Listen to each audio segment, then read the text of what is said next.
As the official residence of the Spanish royal family, the Royal Palace is a must-see attraction. With its stunning architecture and lavish interiors, it offers a fascinating glimpse into the country's regal history.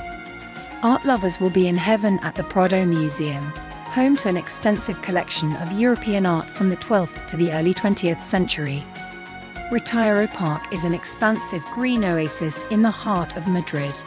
It's a perfect place to escape the hustle and bustle of the city. Take a leisurely stroll, rent a rowboat on the lake, or simply relax and people watch in this beautiful park. Puerta del Sol, known as the Gate of the Sun, is a bustling square and a great starting point for exploring the city. Keep an eye out for the iconic Tio Pepe sign and the famous clock tower.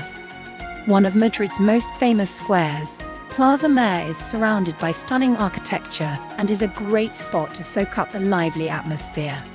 Be sure to visit one of the many cafes or restaurants for a taste of local cuisine. The Temple of Debod is an ancient Egyptian temple, dismantled and rebuilt in Madrid, where it now stands as a unique and fascinating attraction. The temple's location also offers stunning views of the city at sunset,